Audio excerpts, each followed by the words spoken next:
Hey guys, this is Mitch with the Department of Bad Ideas, and let's talk about the new, I have no idea what they're calling this mission. We'll call it the Cryotic Front for now, which is the name of the event.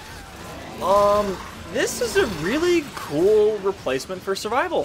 For those of you that do not know, this game type, the one that we're basically beta testing for the event, is what they're going to be replacing all of the planet-side survival missions with.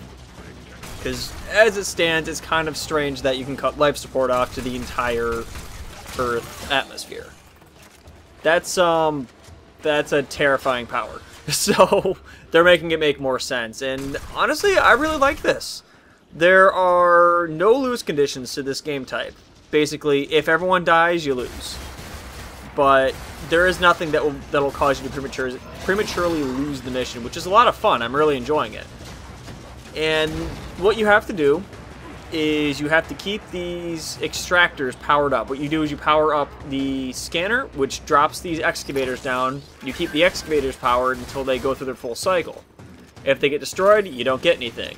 If they fully go through their cycle, they get you some loot and some cryotic. I have no idea how you're supposed to pronounce that. But anyways, you get a new resource, which they seem to be giving you in large quantities, so I'm hoping it's not going to be like Oxium, where it's just hell to get. But we'll find out. We've only got one weapon that uses it so far, so we really don't know yet. But anyways, this is it's an endless game type, and the way that they've set it up is that the enemies scale with time and not with how many objectives you plow through. So it's really interesting because it's you could, in theory, just sit and kill everything non-stop if you wanted to. If you wanted to go on a pure murder fest, you can do that.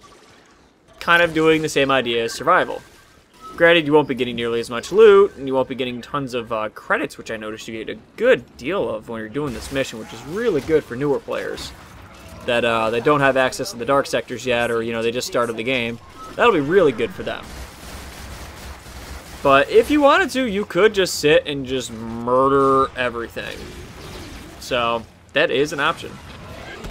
Which I may honestly start using this as a little bit of a testing ground for mods and stuff. If I can just do this and get the extraction unlocked and then go as long as I can. So that's good. But overall, I do really enjoy this. It's a nice twist on the usual gameplay. It's another good objective-based endless game type. And more endless game types is better, in my opinion, because that's really where Warframe shines, in my opinion, is when you get those absurd, how far can we push it kind of game types. So, definitely on board with that idea. What else here? As far as things that I didn't like about this is something that they're currently addressing. The maps sometimes have you go on a bit of a marathon run to get from one point to the other. It's not so bad on Earth, though it's definitely there. The scary part is this is after they've adjusted it. I played my first game before they made their adjustments, and it was really bad. But post-patch, it's still there. You still get a lot of maps that are a bit ridiculous in how far you have to go from the sensor.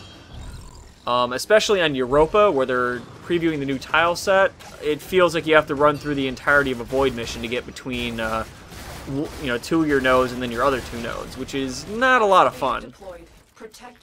But, I mean, there's no fail condition. They can't destroy the scanner, so that's good. But that is my one complaint there. I think they should tweak the algorithm for either add more points for the capsules that the excavators to drop on, which would probably mitigate things a bit, or just try to avoid using certain tiles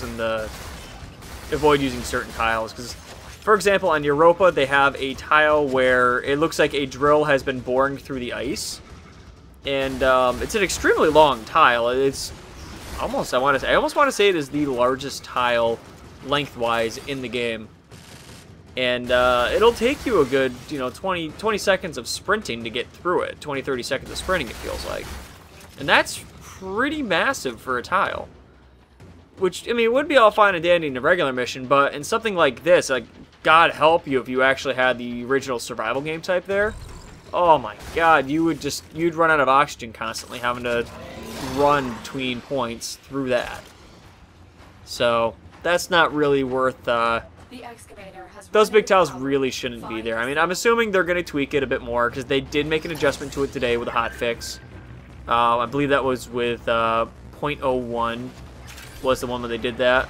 Yes, 0.01 was the one where they did that. 0.02 was some later tweaking. So, the other little thing that kind of bugs me with this game type is actually nothing to do with the game type itself, but the user interface for it. The Lotus keeps covering up our chat box. Or not our chat box, our excavator information. Our chat box gets covered by the rewards that we get, which I'm assuming is probably also an issue in survival as well. But that's just one of those things where if they put that on the right side of the screen, that would work. Even though I get it, the Lotus and friendlies are supposed to be on the left, hostiles on the right. Wouldn't hurt to put the Lotus on the right side of the screen for this game type. That way, it doesn't cover up any of the important information we need to be seeing at all times. Keep track of all of the extractors. But that's my shtick. That's my opinions on how things are going. So this is Mitch, signing off.